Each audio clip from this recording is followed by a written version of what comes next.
الهندسة مش ضروري تقسمهم صرت، يعني هيدا ميكانيكال، هيدا بس الكتريكال، هيدا اندستريال، هيدا كيميكال. ممكن نوصل لمرحلة لا هيدي هندسة بس بيصير عندك اذا بدك تراكس، بدل ما تكون هيدا الميجر انه بس ميكانيك، لا عندما بقلب الميكانيك عندك كمان عدة اقسام بقلب الميكانيك، بنفس الشيء بالالكتريكال، وكله متداخل مع بعضه. صار يعني انت هلا حيلا مشروع، انا دايما بعطي هذا المثل لتلاميذي، انه مثلا بيقول لي التلميذ انه ليش انا بس اعطينا بروجكت بالصف، انه ليش بدي اشتغل مع كذا واحد، بدي اعمله انا لحالي. انا بقول له لا، انه انت لازم تشتغل مع you know within a group، يعني لعدة اسباب. انت بس تطلع تبلش شغل وين ما كنت عم تشتغل ولا يعني مستحيل تشتغل لحالك، ما بتزبط، ما في شغل انت قاعد لحالك عم تشتغله بطريقة ما، يا اما بدك مساعدة حدا تاني، اما حتى بس توصل الفكرة لحدا، يعني مش رح يكون انت وبس الزبون تاعه، في بده يكون في هذا ما أنا بقول لهم هيك إنه ما في عنا نهائيا بسوق العمل وان مان شو. ما في مستحيل، يعني آه خصوصا بوقتنا الحالي، يعني تماما. مستحيل. وبقول لهم أكتر من هيك، إنه شو هن المهارات اللي بدك إياهم بكرة بسوق العمل. أنا بحط لهم communication skills أو مهارات التواصل نمبر 1. صح. برجع بحط لهم التيم وورك، مهارات العمل الجماعي نمبر 2. صح. بقول لهم ما عندك هيدول الاثنين انسالي، شو ما عندك بوتنشل تاني، هذا البوتنشل او الامكانات رح تضل مخبايه. نفس القصة بتصير معي بالصفوف الجامعية دكتور، صدق او لا تصدق. لما بيجي بعطي الميد تيرم بروجكت، بعطيهم التعليمات على طول كل سمستر بيصير نفس الحركة بالضبط.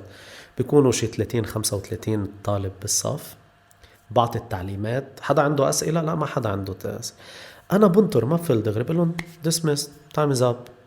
بيظهروا هالتلاميذ عطول، بيبقى عندك بين 10 طلاب وال15 طالب، عم احكيك من أصل 30 أو 35. أنا بكون عارف شو جايين يقولوا. بقول لهم تفضلوا دكتور فينا نشتغل البروجكت لحالنا.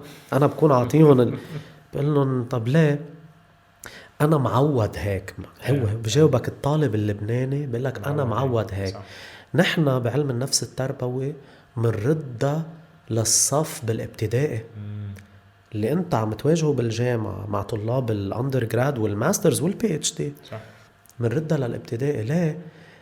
المجتمع بفضل الانجازات الفردية، فالاهل والمعلمين بيركزوا على الفرد بقلب الصف فبيطلع المجتمع المدرسي مجتمع فرداني، ما بيحب يشتغلوا مع بعض بروجكتس. فبيطلع بسوق العمل وبالتعليم العالي طالب توجهه فردي. صح. هذا كثير من وجهنا نحن. ويكره مش بس هيك، ويكره الكوبريشن ويفضل الكومبيتيشن.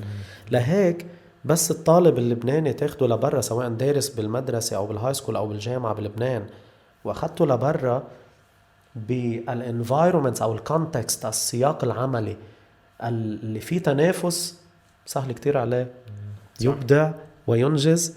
خده حطه مع فرق أو اشتغل مع فرق. الكوميونيكيشن سكيلز عنده شوي صعبة، قد ما بنقول نحن الطلاب اللبنانية أو اللبنانية عنا كوميونيكيشن سكيلز، بس بتلاقي في مجتمعات بتفوق علينا. صح. انت أخبر. مثل ما عم تقول، يعني 100% الاكزامبل اللي انا بكفي فيه مع تلاميذ، انه انت بس يكون عندك شركة، حيلا شركة هلا مثلا شركة هندسة معماري، عندك الاركيتكت، عندك السيفل انجينير، عندك الالكتريكال، الميكانيكال، كلهم هو بدهم يشتغلوا مع بعض وكلهم بدهم يمضوا لتطلع عندك الرخصة. ليكون هيدا الاكيب شاطر بده يكونوا كلهم بيفهموا مع بعض. يعني انا ما بقدر اركيتكت قاعدوا مع سيفل انجينير مع الكتريكال ميكانيكال بلا ما يكون في هيدي الكوميونيكيشن مزبوطه بيناتهم. سو اذا انا عازلهم من الاول بالجامعه، انت اركيتكت عم تدرس لحالك وانت ميكانيكال عم تدرس لحالك، طب بس يفوتوا على سوق العمل، ساعتها انت بدك سنة واثنين وثلاثة ليرجعوا يفهموا على بعض. طب انا شو عملت بالجامعة؟ لا، ما انت الجامعة تحضير، عم بتحضر التلاميذ لدغري يفوتوا بسوق العمل.